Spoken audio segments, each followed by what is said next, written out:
We spent a whooping $456 for dinners in Bali, and here are all the recommendations. And of course, I'm going to save the best for last. First was Masonry, a Mediterranean-inspired wood-grilled place. Charcoal chicken is one of their star dishes. So of course, we went with it, which we absolutely loved. Giant Papuan prawns I also like, but I did have it somewhere else, which I will tell later here, so you will know that I like those better than this one. For some reason, we were on a kick for asparagus on this trip, and that is why the sides were asparagus, almost at 80% of the places. This was the top asparagus that we had, but the star of this place was the decadent pavlova that we ordered for dessert. It was so delicious, absolutely melted in our mouth. I would give this meal a solid 8.5 on 10. The next was Lola's Cantina Mexicana. Anytime we see a Mexican restaurant, rest assured we're going to go in and look for a michelada there. Lola's Cantina Mexicana outdid itself. Animesh loved the one here. Sadly, I do not have any photos of the food, but we did love everything here.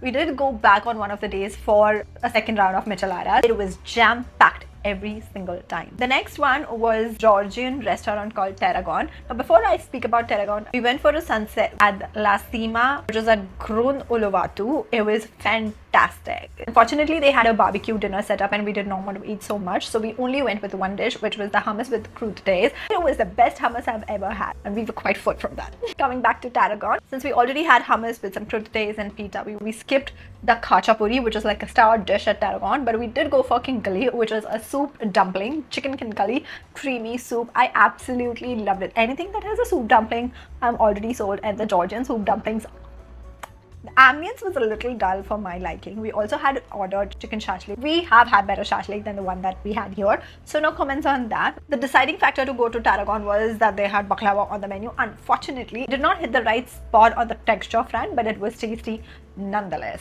And before we move on to the top two restaurants, I want to give a special shout out to Laga's, because why did we randomly find this place? I just wanted a snack but not get too full before dinner, so we went into Laga's and had only one dish with curry fried chicken noodles, and they were delicious. If there is one place I will go back to and recommend everyone, it is not a fancy dinner place, it would be Laga's, one of the hits for me. Save this and share it with anyone who is traveling to Bali, and I'll see you in the next one. Bye bye.